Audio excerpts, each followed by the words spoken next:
Yep. So, match review for York United versus Halifax Wanderers at York Lions Stadium. A nil-all draw. And unlike Halifax Cavalry, which was an exciting nil-all draw, this one is more the kind of game you associate with that kind of score. 90 minutes of almost pure trench ball with neither side getting into the other opponent's net and both sides hanging by a thread. And there's an appeal for that among some fans. If you're one of them, great. I this was our the thing that kept me interested in a very non-interesting game was, well, first of all, it's another point. Second of all, it's our third consecutive clean sheet, which is really nice and a really good reflection on our back line. And number three, that means we have taken 7 points off of York this season, a season where we didn't do very good overall. It isn't this fixture that's disappointing. It's most of the other 24. Anyhow, there was a lot to be said about Campagna, Ruby, Omar, and eventually Santos. And that is, we have a strong backline now, and with Baskets starting regularly again, we've become harder to beat. If we were like this at the start of the season, I think we might have been in the playoffs. Even now, we're not mathematically eliminated, but we're hanging by not even a thread. Kind of like it's a spider web, that's been around, been hanging off of a tree for a little while, and it's windy out, and it's sort of tearing apart except for this one strand that's left, and yeah. The interesting thing about York, York didn't have Darrow. They're far and away their best goal scorer. And one thing that this match proves is that it not only is Osazi De Rosario really, really good up front, but he improves the rest of the front line. He improves the forwards. In there, you could see their absence in this sort of thing where York, they had a few chances in among all the trench ball, and they weren't quite nearly as able to do it compared to earlier games when I saw York get scoring in a big way. Whatever they've done, in the later part of the season, has helped them at least leapfrog us, and gave them their best right now, the best 5-game form in the league, which is a real surprise given for most of the season they were the ones that didn't concede much but didn't score much, even had more trouble getting in the back of the net than we did. Halifax, we had a good run in too. Salter for the first 25 minutes was a little creative, but that tanked significantly after that, and he was very quiet after that. Mondway provided the closest thing to offense we've had, and some genuine chances, including one that was off by a few degrees. It was it just sort of passed just shy of touching the post there, and a few degrees there, a kick a few degrees at an angle a few degrees closer this way, that's 1-0 us. And on the other end, if Ruby doesn't do this spectacular thing at the 37th minute, that's 1-0 York. So it could have gone a different way, and that could have definitely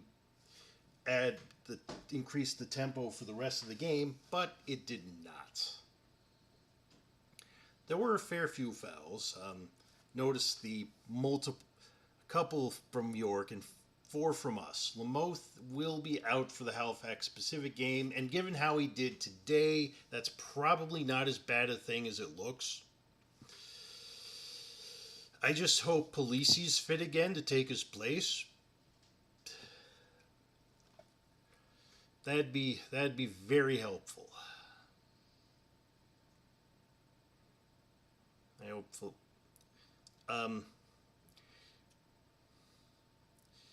One, as in terms of overall performances, I'd say that well, I had here, and I still do. Well, the best performances went to the back line, most of the back line. Ruby,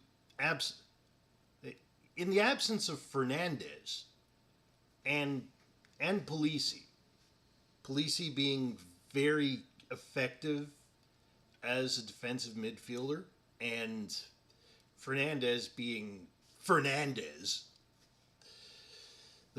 probably the best fullback in the league. Even in their absence, we still had something about us. Our backline had the best performances, especially Ruby. Him and the rest of the back, him, Omar, Campagna, and Santos when he came on were very helpful in making sure Basket didn't have much to do. And when Basket did have things to do, he dealt with it in the usual way. Nothing that made me think, holy shit, this is the best keep. This is the Lefty Ashen. This is Neville Southall reborn. But it was enough. It was sufficient to keep our side, to keep York's side of the scoreline at 0. Ruby did all of that and also prevented what would otherwise have been a certain goal at the 37th minute. I was like worried there. One thing that really stank was Stephen Hart having to make a few forced subs. Now he's reluctant to make subs at the best of times, but in this case his hand was forced a little earlier than any of us would like, especially him. Let's see. Escobar had to leave at the 22nd minute. I hope he's fit next time during the Pacific game, because him having to come off that early is kind of unsettling. Santos coming in to shore up the back line was very helpful, but Bent's having to come off again for an injury sub, also tragic. Bent hasn't really been able to catch much of a break this season.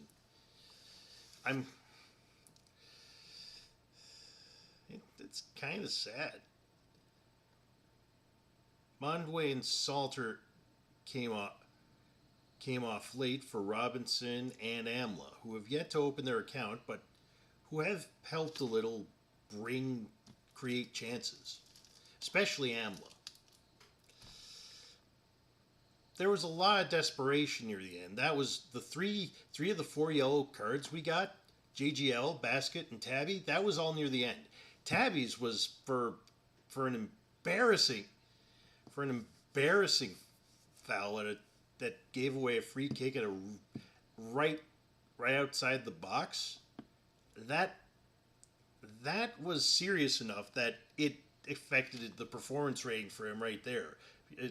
Because it was so close, and it was at a time when York seemed to be ready to create something. I mean, I believe my live tweeted the game. I believe I said something a little less professional, but not out of line. Something like, "Tabby, what the heck are you doing?"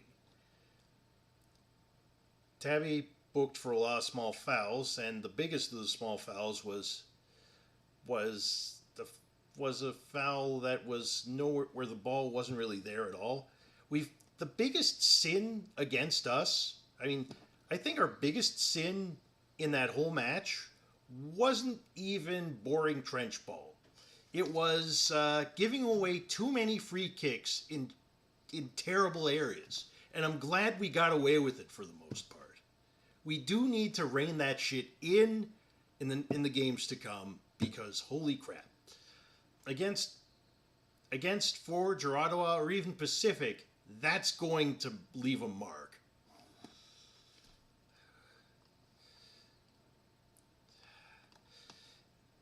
Either way, Pacific have been in terrible form for quite some time. They've had moments where they were kicking ass, and then moments where they were struggling, like the best match we've had away from home at Starlight, where we did them 3-0.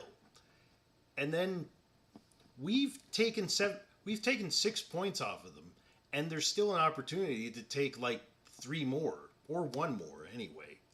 While this season has sucked, and while we sucked in this season, we've taken 7 points off of Valor, Edmonton, and not Pacific, and York. And 6 out of 9 points against Pacific. And Pacific are still struggling a little. Them selling Diaz, they haven't really been able to replace him or make up for his absence, and that was especially notable at a time when they were also in the Conca League. I still think that I'm not going to say that they're there for the taking. But I am going to say that they're still beatable in our next fixture against them, and they might be the team that we take 9 out of this season. They've lost the playoffs after being in playoff position they haven't lost it, but they're out of that position after that. York had started out really weak and strengthened immensely to the point where I could see them doing well again like they did next season. I trust that'll be true with us too, given the improvements we've made late.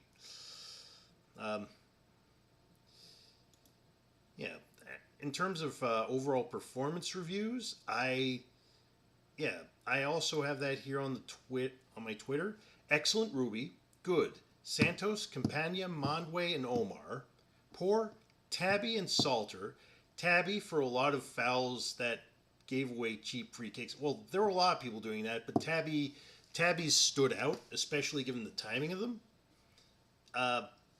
He's got speed. He's got speed to spare, but his in-the-moment decision-making is something that I think will need to improve, and I think it will improve in the season to come. Salter had a decent 25 minutes, and then his game went completely to after that, and he'd been really quiet after that. Crap Lamoth, he'd been missing all game, except for a shot that would have definitely changed his rating here if it went in. I guess it was one of those smoke him if you got him moments, where he tried it from well outside the box. That's worthy of credit. But the rest of his game was, well, crap, and he had another terrible foul that's going to have him out for the next game, and to be honest, he could use the rest. I think he'll do a lot better in the remaining games that he's in for. Anyway, that's the end of the show, and you can see me next time, like a couple of days after the Pacific game, depending on whether that's postponed or not. There is a hurricane coming along the Atlantic, and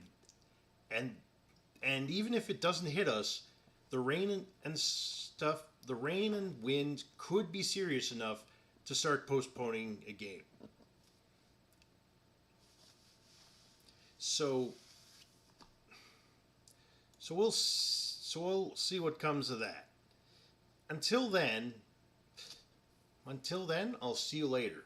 Oh, one thing I forgot.